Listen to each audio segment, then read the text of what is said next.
Great, so now we're going to talk about the global integration / local responsiveness grid. Again, another one of these beautiful tools kind of help us determine our type of internationalization or globalization strategy. So we got our minuses down here, our pluses over here. We got pressure for globalization.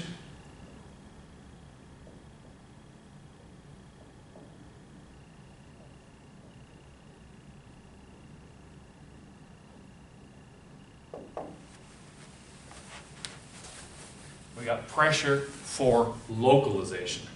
You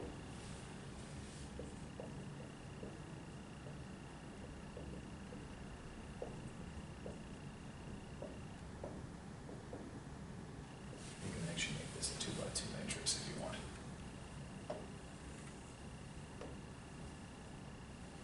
Okay, great.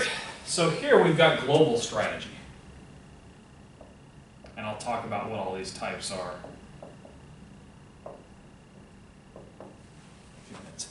So, high pressure for globalization, low pressure for localization. Here you've got international strategy.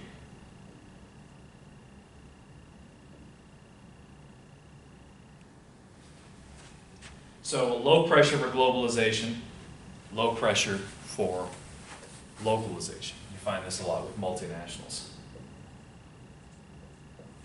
Multinational corporations.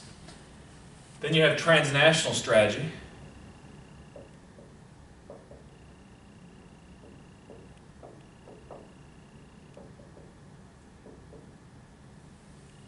And then multi-domestic strategy, that's localization.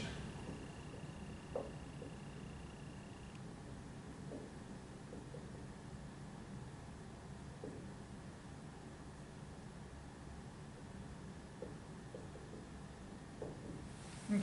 So let's first of all talk just a little bit about these axes, and then we'll kind of talk a little bit more about the different types. So how do we derive the axes first of all? So when we talk about pressures for global expansion, okay, or global expansion advantages, you can look at things like technological intensity, R&D expenses, short product life cycle, scale and scope economies, economies of scale in both procurement and manufacturing, strong foreign competition at home, and global customers.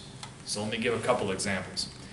If there is strong foreign competition at home, that would almost encourage you to go for globalization so that, because again, the domestic market is somewhat crowded, you can go somewhere else. When it comes to scale and scope economies, that would also contribute to pressure of globalization, because the bigger you get as you get more international or global, the more your costs decline. If you have things like large R&D expenses, in some way that's like a barrier to entry. Okay, so you can amortize that barrier to entry, those R&D costs, over a much greater number of products. That's almost like an economy of scale. Okay? And if you've got customers all over the world, yeah, you're going to have some pressures for globalization. Now, pressures for local responsiveness or local adaptation, okay, that could be things like differences in taste, preferences, and consumption patterns. So if you've got countries that have fundamentally different preferences than your home country, then you probably have more pressure for localization. If there are really weird things going on with distribution networks, you may want to have a local distribution network. There may be differences in economic and technological development of potential clients. So for example, imagine that you're a cell phone company and you're trying to operate in North Korea, which doesn't have much of a cell phone network.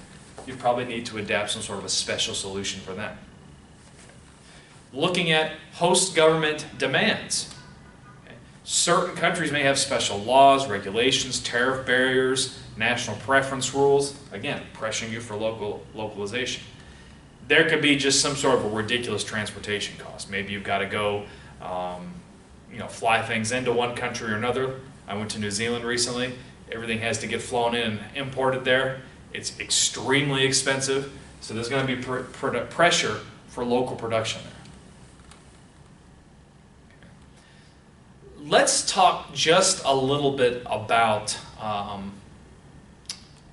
what these mean here. Okay.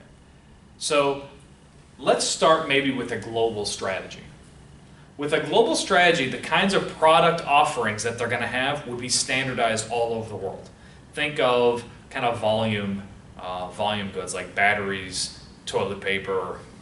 You know, we talked about volume industries before, but the products kind of look the same. Now, the value chain location is on a global scale. So component A is produced in one country, component B is in a different country, component C, wherever it's cheaper based on principles of transaction cost economics. Okay. And where is the strategy formulated? For global strategy, it will typically be formed at the headquarters, although the strategic business units might have just a little bit of liberty there. But predominantly it's going to be formed at the global headquarters. Okay. Now when we talk about, let's see here, multinational or international strategy, the product offerings will also be standardized worldwide, okay, because there's very low pressure for localization. But the value chain piece, because there's less pressure for globalization, most functions in the value chain are performed at the country level. So it's not an international value chain. Additionally, like global strategy, your headquarters will conduct most of the strategy formulation.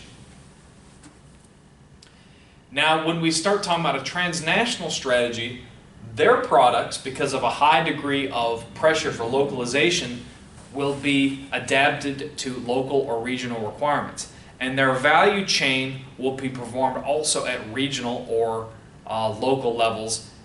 It's possible that they might be centralized upstream and decentralized downstream. Okay.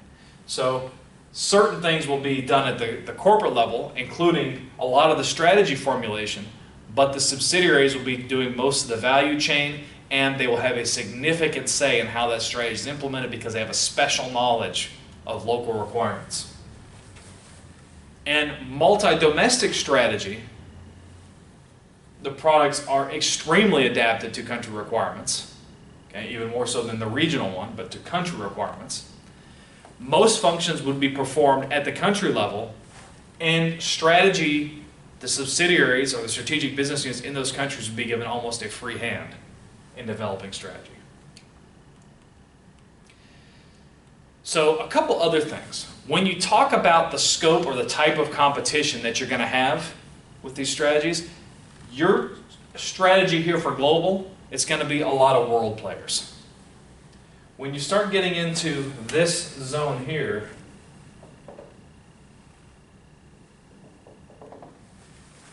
all this in here, you're dealing with macro regional players, and here you're dealing more with countries, country level competition. Maybe let's give a couple of examples to help. Okay. Global strategy, there's a couple that I can think of. Aircraft and microchips.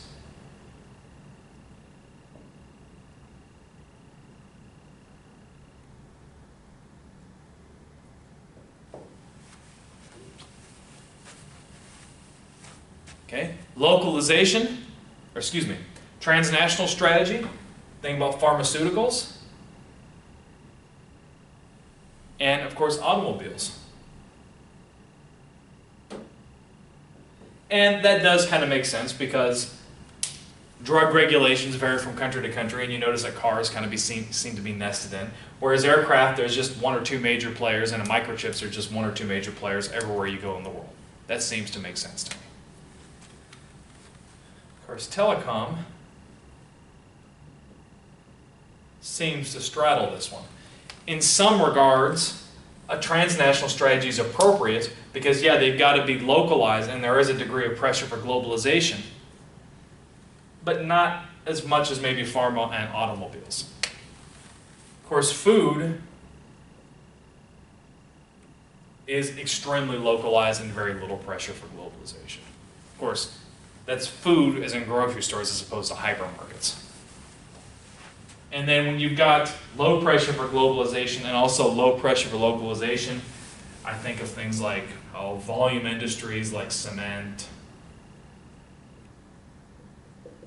and then also highly segmented industries, fragmented. Think of hotels, just as an example. Well, great. And so again, what you've got here is a way for you to understand what kind of international or global strategy that you would like to pursue. Okay. And I've given you ways to assess these as well. Again, they're judgment calls. It's pseudoscientific like every other tool you learn in strategy. Well, I hope you've enjoyed this lecture and enjoyed this module. And I'm looking forward to seeing you in the next module of this course. Thanks.